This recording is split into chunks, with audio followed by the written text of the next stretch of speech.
Good afternoon, everyone.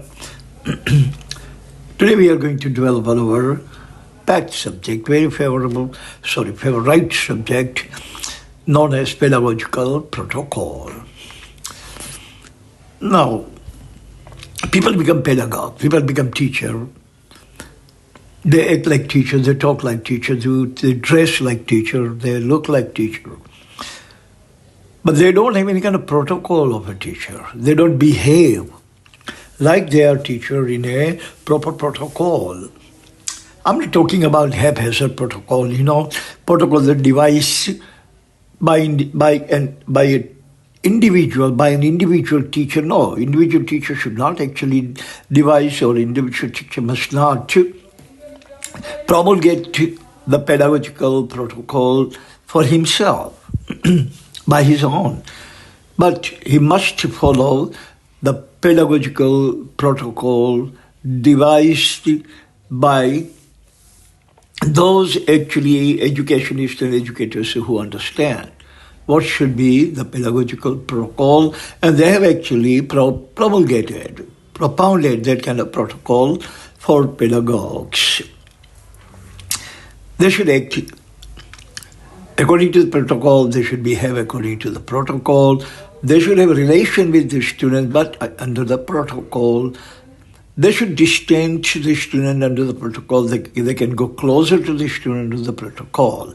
Every single thing they should do must be done under the protocol. I have chosen 4 points to elaborate what should be pedagogical protocol and teachers. What kind of protocol teacher must abide by, must follow. Point number 1 is, teachers should be friendly to the students, but not friends. Look, you become friend, then you lose your protocol. They are going to take you lightly. They're going to talk to you in a light way. They're going to play jokes with you. They're going to play with you. They are not going to take you seriously. And when this kind of rapport is created, after that, what happens that your teacher tries to tell the students to do something, he's going to ignore teacher. They're going to laugh at him because he has lost his protocol. Teacher has lost his protocol. That the kind of leash the teacher has in his hand, he has lost that leash. The kind of magic wand that the teacher actually possesses in his hand, it should be there. So if you become friend, then you don't expect any kind of respect, or don't expect any kind of things you tell, and that guy is going to obey you. No, you don't expect any kind of obedience. You don't expect any kind of deep respect from that guy. Both of you are going to become very friendly. Both of you are going to take everybody lightly, and there will not be anyone out of both of them with authority, with a leash, or with a cane. But it's a kind of not carrot and stick relationship, but it will be just a carrot relationship in which no one would have authority.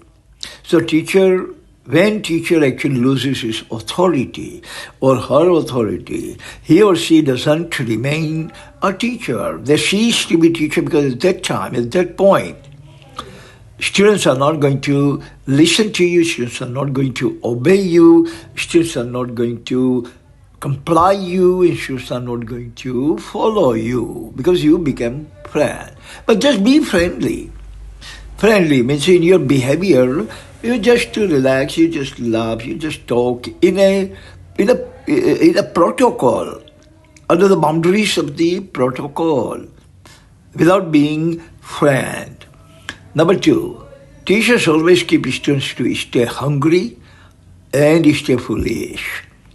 That is the pedagogical protocol. They never satisfy each and every iota of appetite the student has for knowledge, but they keep them hungry, keep them foolish. So next day they would come, next day they are again going to sit down, in the class or the bench. Next day again, they are going to expect the teacher is definitely going to tell them something holistic, something absolutely empirical, something declarative, something procedural, something meta. For that, curiosity must stay alive. Curiosity must be kindled and rekindled, kindle and rekindle all the time. That is only the way. Teacher can actually keep the students under his leash. But his curiosity is gone. If students don't have any kind of curiosity to come back to the class next day, the class would be empty. When the classes are empty, that doesn't mean that students don't want to learn. When the classes are empty, that means a teacher does not have anything to teach. As long as you have curious knowledge, as soon as you have kind of appealing knowledge, mesmerizing knowledge, tantalizing knowledge, scintillating knowledge, students are going to keep coming back and back and back to you. I have 25 years of experience. I opened my institute in 1997 and I never ever had a day without a student. I opened my students at 8 o'clock in the morning and I closed at 7 o'clock at night. I used to close, before the COVID, I used to close at 10 o'clock at night, and my class, my institute, always used to team with students because I used to provide them. I used to satisfy their quench for erudition, satisfy their quench for knowledge. Or every single day I would give them holistic knowledge, innovative knowledge, Kaizen knowledge, total quality knowledge. So that is the protocol. Teachers should know that they must keep their students stay hungry and stay foolish. Number three is teachers teach by their personality and not by their words. Gautam Buddha has said. Gautam Buddha, some people call Bhagavan Gautam Buddha. He has said he can never be wrong. The teachers never teach by words. Anybody who can use the word, everyone has a mouth, everyone can go to the class and everyone can babble and everyone can give long speechification and everybody can speak whatever comes to his mind, but everybody cannot become a teacher. Teacher is a distinct, precise personality that actually grabs the attention of the student. That personality actually mesmerizing the students and the teachers, and the students go to the teachers over and over and over again and stay with them. So this is what most important thing is. The teacher must cultivate, must form, must develop this kind of personality which is totally different, which is totally holistic, which is totally innovative, totally Kaizen in comparison or contrast with other teachers around him. So words are not important. How you actually personify yourself, what kind of personality and persona you have, those things are going to create aura. And that aura is going to keep your students under the leash. Point number 4 is, teachers must never be too sweet that the students should devour them. Churchill has said it. United Kingdom's Prime Minister in 1945, Churchill has said it. The teacher must not be too sweet. It's a genuflection. Teacher is actually genuflecting a student by being too sweet and by touching his shoulder and by standing very close to him. And no, teacher must not do that under the protocol. Teacher and student must have precise distance. Distance of body language, distance of communication, distance of rapport, distance of approach, distance of words, what kind of word the teacher should use, what kind of word the student should use, distincting that totally different behavior than the students have among them.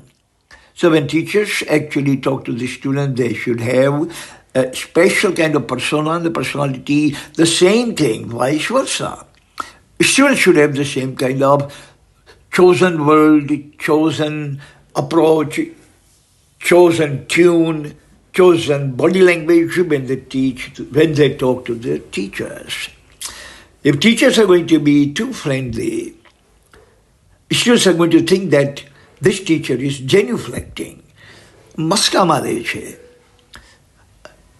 આપણને ભાઈ બાપા કરે છે, આપણને ખુશ રાખે છે. No, teacher doesn't have to make the students happy by words, but teacher can make the students happy by his education, by his knowledge, by his erudition, by his feedback, by his declarative knowledge, procedural knowledge, heuristic knowledge, meta-knowledge, and empirical knowledge. You are not a clown that you make everyone laugh. Some teacher go to the class and make the students laugh, and the students are very happy, think that my teacher is very friendly, and say, no, this teacher is actually genuflecting you. Maska મારે છે. Genuflecting you. He doesn't have anything to teach, so he is actually filling this time of 45 minutes with jokes and the gossips and the flops and all kinds of things. Don't get cheated by this kind of cheater, genuflector teachers. They don't have anything to teach. They have 45 minutes, so they stall the time, they pass the time. They kill the time in joking with you and laughing with you and making you happy and all that. Only the way teacher can help is make the students happy is by teaching. There is no other way to make students happy but teaching. There will be no other way for the teacher to make students happy but teaching. There was no other way in the days of yore for the teachers to make students happy but teaching. Teachers don't care whether students are happy or unhappy. Teacher cares about one thing, whether students is knowledgeable or ignorant. He should make sure that whatever I taught the student, did he understand or not? Not he should make sure whether the student was happy or unhappy. Those are foolish lot of teachers, foolish lot. They are not teachers. They are troopers, just troopers. They are jokers. They are clowns in the circus who make people laugh, who make people happy, who make the students happy by their genuflection. So when their principal or their trustee asks students, what do you think about that teacher over there in G Institute, the students are going to say, he is very nice and he is very friendly and he make us laugh and he make us happy and all that. No, only foolish principal or foolish trustee would be happy to hear this kind of knowledge. He's going to ask second question that, does he teach you? That is the real answer. That is the real question, and that is the answer that smart principal is going to seek from the students. That is called pedagogical protocol. Thank you very much for listening. That's all the time we have today. See you again next time. Until then, God bless everyone on this planet. Amen.